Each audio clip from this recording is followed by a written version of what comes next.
بسم الله الرحمن الرحيم. حبايبي عاملين ايه؟ يا رب تكونوا بخير وسعادة كده يا رب. ربنا يديكوا الصحة. لو عندك صباعين موز تعالي نعمل حاجة حلوة بيها للعيال كده، ان الدنيا بقت حر قوي دلوقتي، ونعمل لهم حاجة ساقعة كده جميلة. صباعين موز اهم. وهنعمل دلوقتي ايه؟ حطيت حتة زبدة على النار. اهو يا حبايبي حطيت حتة زبدة، وهحط 5 معالق دقيق. تمام. وهقلبهم كده اهو يا دوبك، بس ايه تطلع الريحه بتاعت الدقيق. يعني هي معلقه زبده واحده هيبقى مفرول كده، مش هتبقى زي سميته ياما زي البشاميل كده، لا.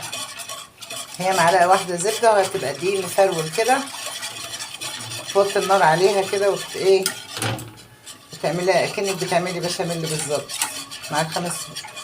وهتحطي هنا 4 معالق سكر.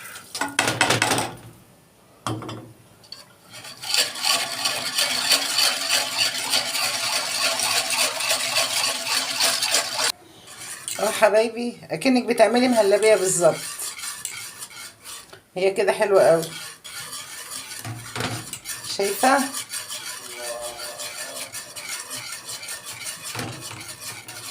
بس كده خلاص. هشيلها واعمل صوص الكراميل. صوص الكراميل اهو، احطه هنا. احط كوبايه سكر، كوبايه واحده بس. واحط معلقتين 2 ميه بس، مش هحط اكتر من كده. بصوا حطيته في الاطباق اهو، زي ما انتوا شايفين طلعوا 6 اطباق. وهنا بعمل الصوص بتاع الكراميل، بس لسه ايه ما اصفرش شويه. هنا بقى احط ايه الموز عليه كده اهو على الوش. اتفرجوا بقى جماله وحلاوته، هتعجبكم قوي. اعملوا للعيال كده يفرحوا بيه والله. كده ترصي كده ايه الموز على الوش كله كده اهو. شايفين الموز عليه اهو؟ شايفين صباعين موز 2 مفيش غيرهم. تعملي عيالك حاجات حلوه. هو شويه اللبن بس اللي تشتريه. وادي الصوص بيتعمل اهو، بس لسه ايه شويه كمان يصفر، بس حاجه بسيطه كده عشان ما يبقاش مر.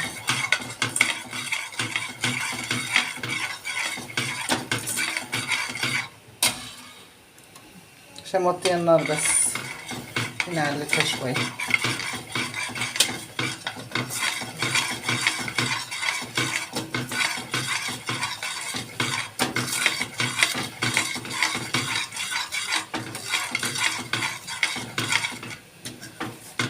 ايدك فيه على طول، اوعي تبطلي لا يتحرق منك ويبقى ممرر.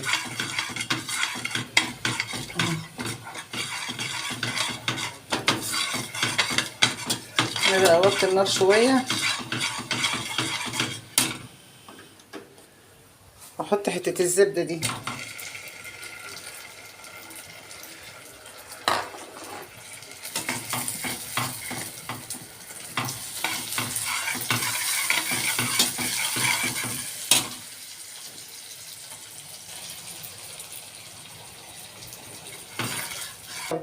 هنا بقى حطيت معلقتين نشا في كوبايتين ميه. تمام. قلبيه كده بقى، انا حطاهم من ساعتها، وهتحطيهم فوقيهم كده.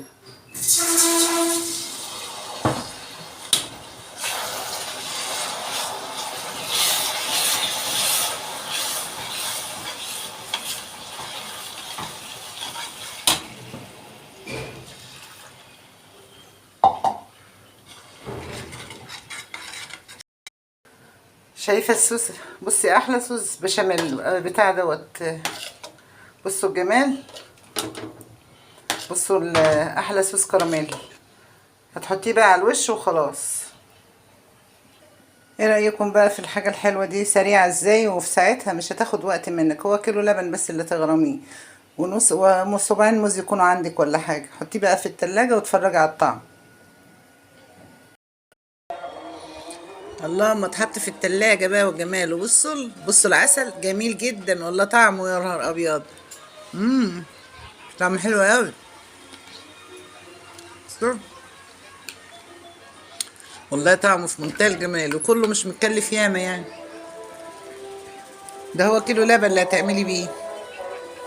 بس هتاكلي احلى حاجه، الموز مخلي له طعم جميل جدا.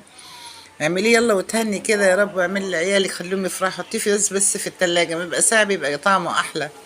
بصوا يلا حبايبي، مع السلامه.